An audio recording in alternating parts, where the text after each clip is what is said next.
Il se passe dans la vie politique tant d'événements inattendus, bizarres, que la Guinée paraît fumer la moquette. Chez les GG, la politique, vie de société, les grandes gueules, pour l'intérêt de la Guinée. On en vient à cet autre pan de la communication du Premier ministre, Dr Ibrahima Kassow Fofana, sur l'interdiction des manifestations, le PM catégorique, droit dans ses bottes. Je vous propose de le réentendre. Que les PA ne sont pas la règle, c'est l'exception. Alors les manifestations, c'est pareil. Lorsque nous nous rendrons compte que les manifestations ne conduiront pas aux pertes en vie humaine, aux dégâts matériels comme on les a connus, que les organisateurs de manifestations prennent leurs responsabilités pour cerner, discipliner les manifestants et éviter les conséquences collatérales aux autres. Écoutez, qui va dire non à l'exercice de la démocratie? Le droit à la manifestation, c'est un droit constitutionnel. Mais je dis, ce droit, s'il pose problème pour la vie et la sécurité des gens, il faut faire attention. Vous voyez ce qui se passe en France? C'est notre source de référence en droit et en comportement. Ils ont quadrillé des zones entières dans Paris pour dire non, ça c'est la République, on ne peut pas manifester. Et moi je dis ici, l'autoroute c'est la seule route d'accès à Conakry. Personne n'aura le droit de manifester sur l'autoroute. Kaloum, c'est le temple des institutions républicaines. On devrait préserver Kaloum des manifestations. Les grandes gueules. Eh ben oui. Allez-y. Sauf si les populations qui habitent à Kaloum eux-mêmes ne décident pas de manifester, sinon vous interdisez comment? Je pense que c'est un peu difficile ce qu'il est en train de dire, mais bon, la manifestation est constitutionnelle, c'est vrai, mais il revient à la responsabilité de ne pas manifester. C'est une déclaration qui va provoquer des vagues au sein de la classe politique. Oui, d'accord. Beaucoup fâché. On peut le dire, ça on peut le dire pour des mesures, etc. On peut le dire, mais on ne peut pas empêcher, à un moment donné, si les habitants même de ces zones-là décident de participer à une manifestation, il y a de l'abus, on ne pourra pas l'interdire. Mais je pense que dans un esprit de prévoyance, il peut être dans son rôle de Premier ministre de dire que dans cette zone, on n'a pas connu encore de manifestation, donc on n'en connaîtra pas, sauf si le jour où ces populations même qui habitent dans ces localités ne se réveillent pas. Sur l'autoroute, on n'a pas le droit d'y manifester. L'autoroute fait partie de Conakry, de la Guinée, et les citoyens ont le droit de manifester. Oui, la question aujourd'hui, mais quand même, on peut imposer la mesure pour un temps, mais on ne sait pas aujourd'hui avec ce gouvernement à quel moment on va lever quand même cette interdiction. Désormais, il y a des conditions pour manifester à Conakry désormais, ou en Guinée. Il y a des conditions. Pour manifester, il y a toujours eu des conditions. Non, même constitutionnellement, il y a toujours des conditions. Cette fois-ci, il les impose. Pour manifester désormais à Conakry, il faut que vous donniez l'assurance qu'il n'y aura pas de violence, qu'il n'y aura pas de casse sur des édifices privés. Il n'y aura pas de perte en vie humaine. Et il faut qu'il y ait des personnes qui prennent la responsabilité.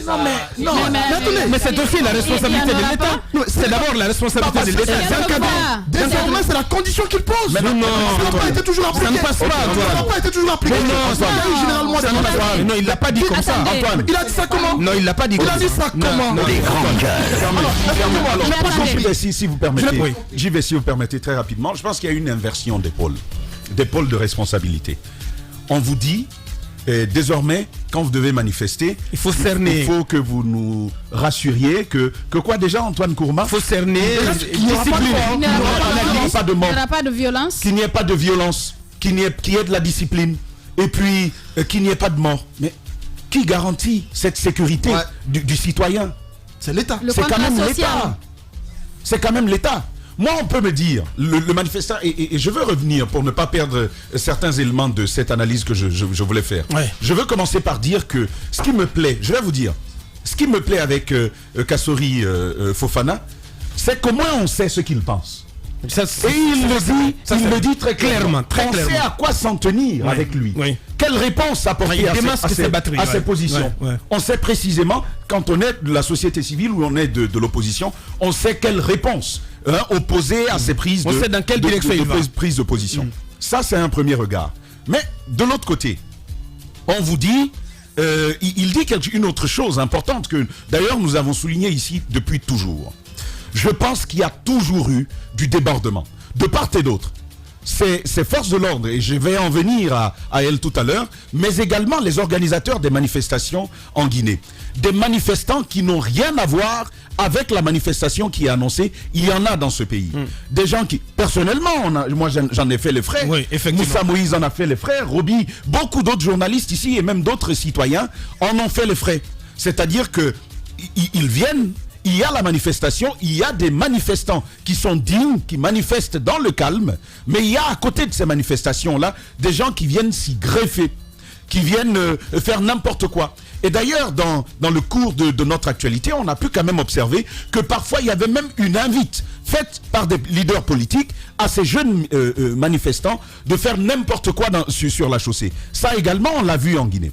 Et donc, je suis d'accord avec le Premier ministre sur un aspect. Celui d'éduquer les citoyens, les éduquer politiquement, les éduquer au civisme.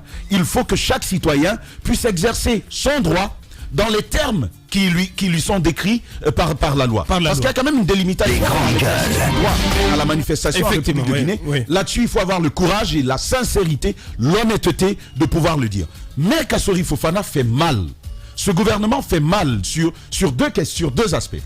Premièrement, on ne peut pas demander à un citoyen de se substituer à l'État.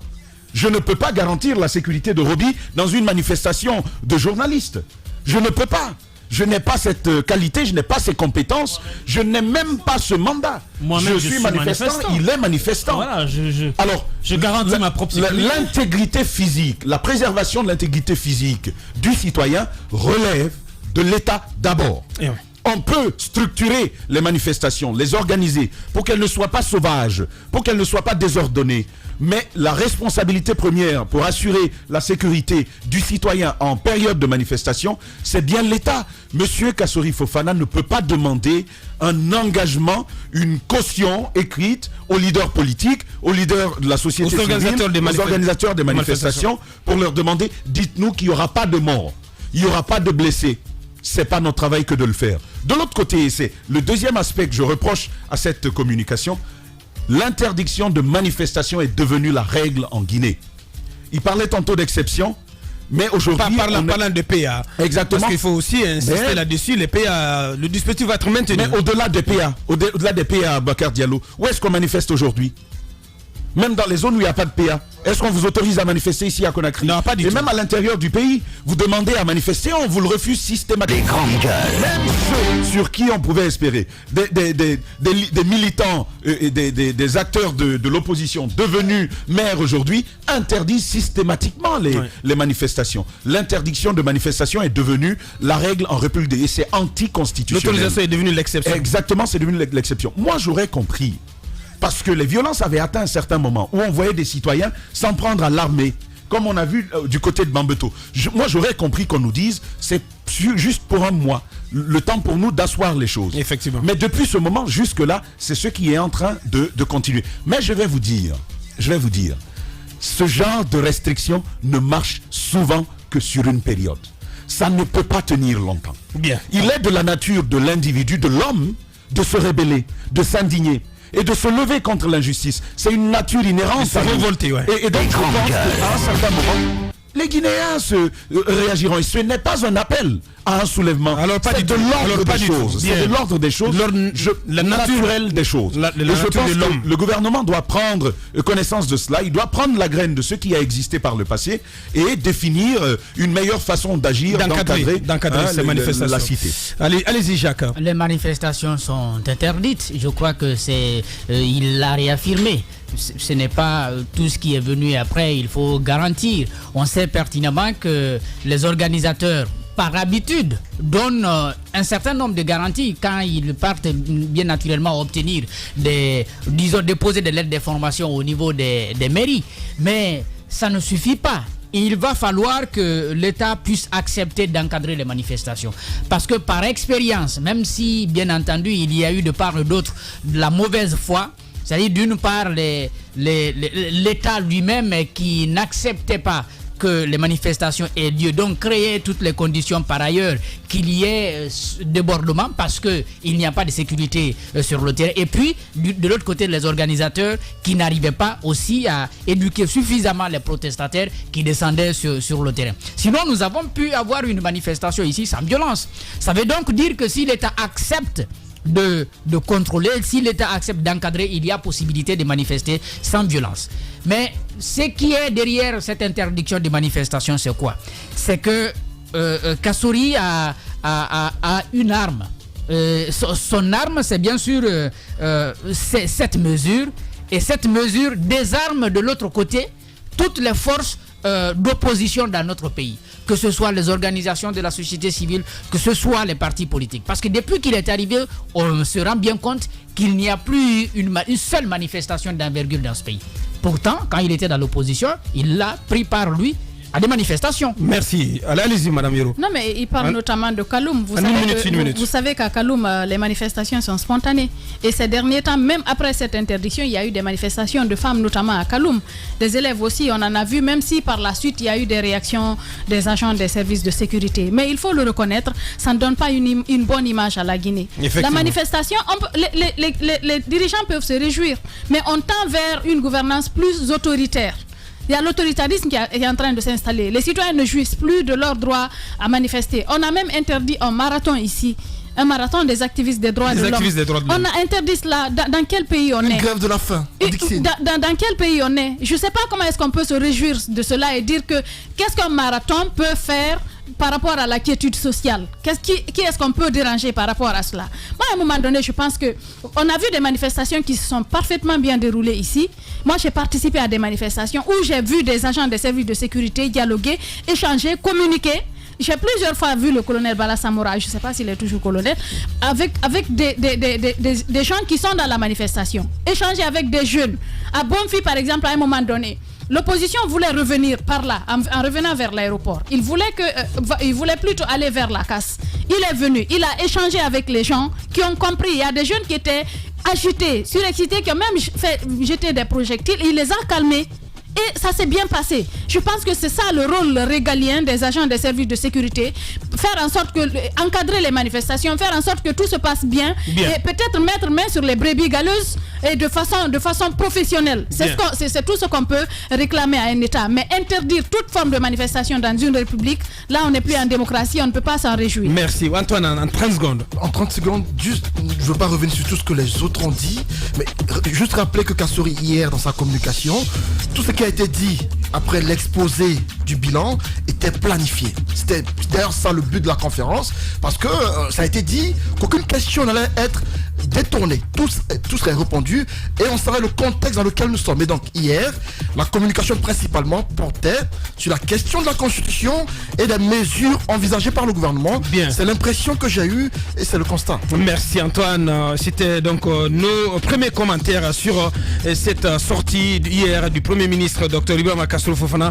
On va revenir tout à l'heure avec nos invités parce qu'on ne peut pas développer tous les pans de cette communication qui était très très fleuve d'ailleurs, il faut le rappeler. Nos invités dans la deuxième partie, l'ex-capitaine Moussa Dadis Camara depuis Ouagadougou, que nous allons avoir dès l'entame de la deuxième partie. Notre invité aussi rectificatif, c'est plutôt Demba Diaby. Il est juriste constitutionnaliste, enseignant à l'université de Sonfonia. Il va nous rejoindre et un peu plus tard aussi. L'autre invité, c'est M. Aboubakar Kamara, directeur exécutif de Tenkiso Antena. On parle des cuves installées sous les mâts des immeubles. On revient. Véritable success story de la radio Espace Guinée, les grandes gueules, détentrices des meilleurs scores radio en Guinée, de la meilleure émission talk show, a donné le créneau horaire du départ au bureau et du retour à la maison, récoltant depuis des années consécutives le titre d'émission la plus écoutée en Guinée, toutes catégories confondues.